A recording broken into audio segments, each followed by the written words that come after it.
Okay, so now that we know the company direction, the rules to play by, the tools to use to get there, and how to clean an interior, let's dive into how to clean an exterior.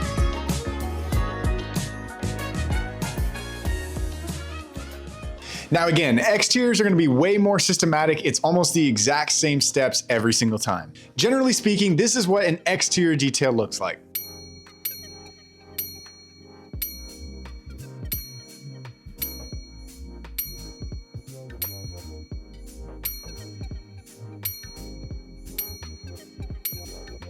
Now, I like to split this up into 4 groups.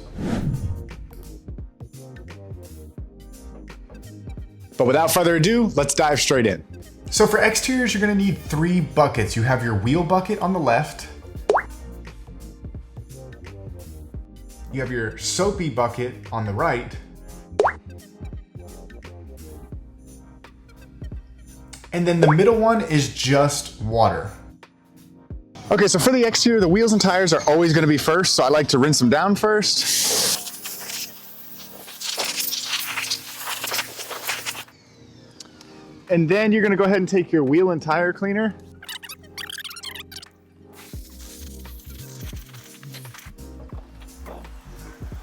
Okay, so now we'll go into actually cleaning the wheel. Now, it doesn't really matter what order you do, but the first thing I like to always start with is just the wheel brush.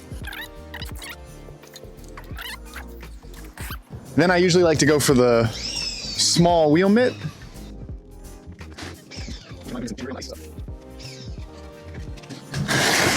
And then lastly, we're gonna wanna get that tire brush.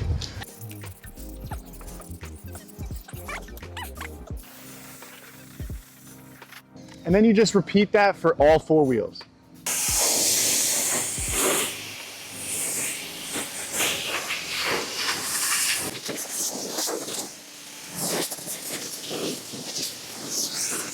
Okay, so up next on the list is applying bug remover. Now, there's a couple of rules of thumbs with this one because it can get a little dangerous. So typically with black vehicles or any sort of dark color, I don't really use the bug remover on it.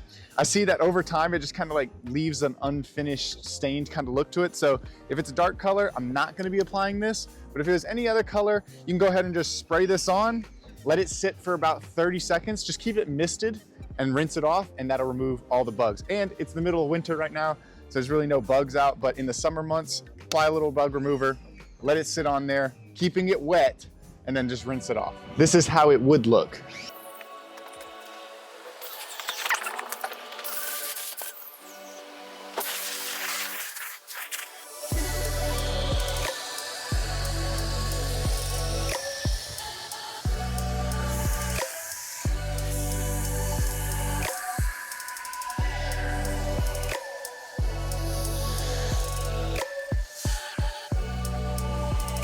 Okay, so now we're gonna be doing that 2-bucket method. And generally with a car, you wanna start top to bottom, front to back, but it's not too big of a deal, it just saves you time doing it that way. So we're gonna take the soapy water with the mitt, and we're gonna do a panel. And you never wanna do this. Some people on the paint will do this. You don't wanna do that. You want crisscross, as straight as can be patterns, right? Up and then down the vehicle, always straight lines. Never want to do this. That'll swirl the paint.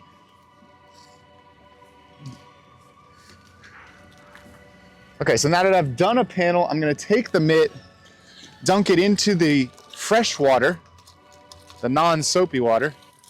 I'm gonna wring it out, re-dunk into the soap, and go to the next panel. That is the 2-bucket method. And again, you're just gonna wanna work in your straight lines, do a panel or 2, dunk it, and then get back in the game. Same thing. Dunking, wringing it out, and then going back in.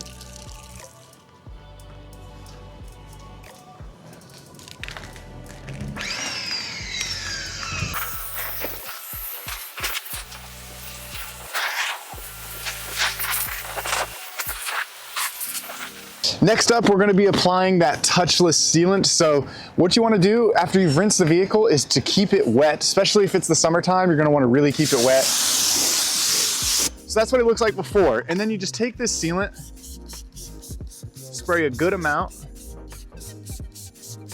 Something like that.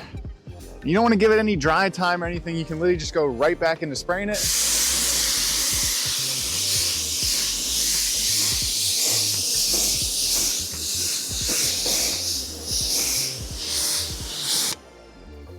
And there you have it.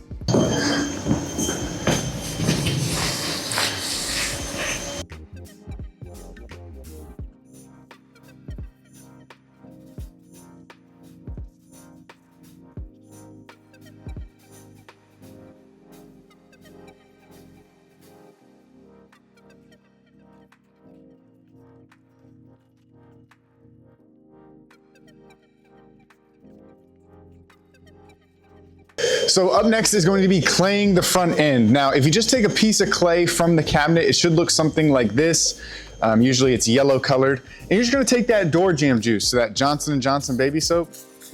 And sometimes the front ends, they just take the blunt of the bug guts and all that good stuff in the front. So that's what we're solving there. So again, you do the entire front bumper, take your piece of clay, and just kind of work it in.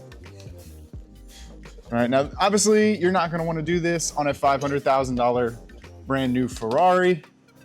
So just kind of know your clientele here based on whether or not they would want this service done, because this does technically kind of mar the surface a little bit.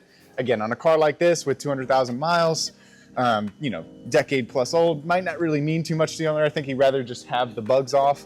So that's what we're doing here. But again, just use your best judgment. If it's a supercar, probably not gonna wanna do this, but pretty much anything else, it's not gonna hurt it.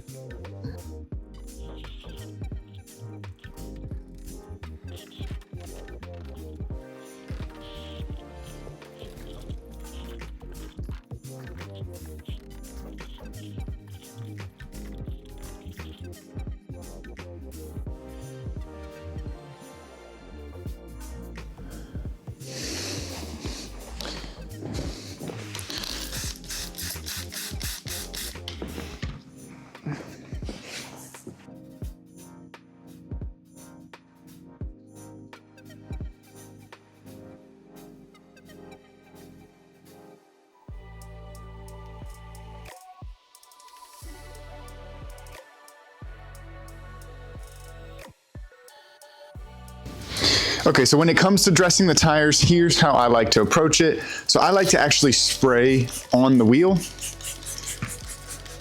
then I'll take a little bit on the mitt, a little cube. And I just work my way around the vehicle, making sure I'm getting in that lip as well. Okay, and if you have some drippage, just go ahead and get it with the towel real quick. Now also, if there is plastic within these fenders, I like to spray those too and just get the towel and just wipe them down. This one doesn't have any, so I'm just making sure that that trim looks good. Moving on to the wheels, I like to use that Geon Prep Spray and just spray down the wheels. And again, these wheels are in really rough shape, but normally they won't be too bad. I like to just work my way around, making sure I'm getting that brake caliber. And any spots that you miss up in here, you can touch as well. These ones are kind of rusted out, so I'm not gonna do that. It's just kind of is what it is at that point.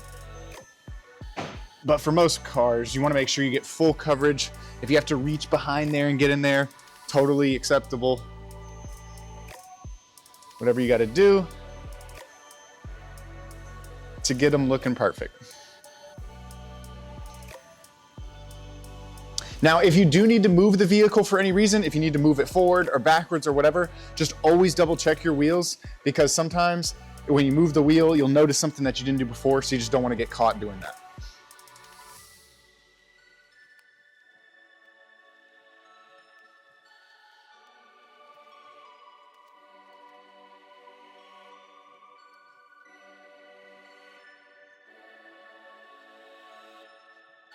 And the last step is gonna be the exterior glass. Now, normally for the side windows, you can kind of just approach it how you do with the interior of the windows, as we've shown in the previous videos. However, with windshields, sometimes they can be really chewed up, whether it be rock chips or bug guts or bird droppings, whatever.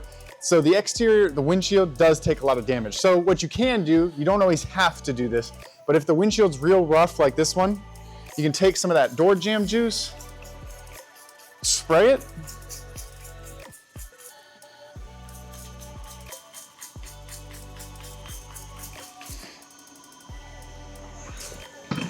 and then you can take a blue scratch pad and just kind of do this. Again, not something you're gonna wanna do on a $500,000 Ferrari, so just kind of know your audience. Doesn't harm it in any way, but again, you just don't wanna do it to a car of that caliber. But if it's really covered in guts and it's a daily driver, this is a perfect way to get those off.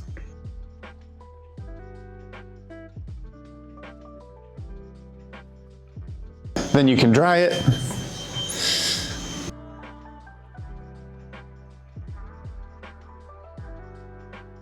And once that's done, then you can go ahead and clean the glass how you normally would, taking your invisible glass. Now, if you remember, I told you never spray on the window, always on the rag. But when you're doing the windshield, this is the one time where you can actually just spray on the windshield, because I'm not too worried about it hitting anything. And even if it does, you can just kind of wipe it off. But you definitely don't want to do this on the interior. And then per usual, you're just gonna spray that rag.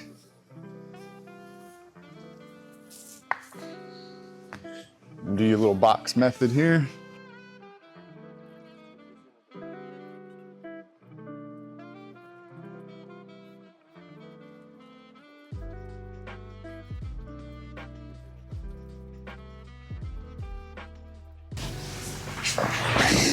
And there you have it.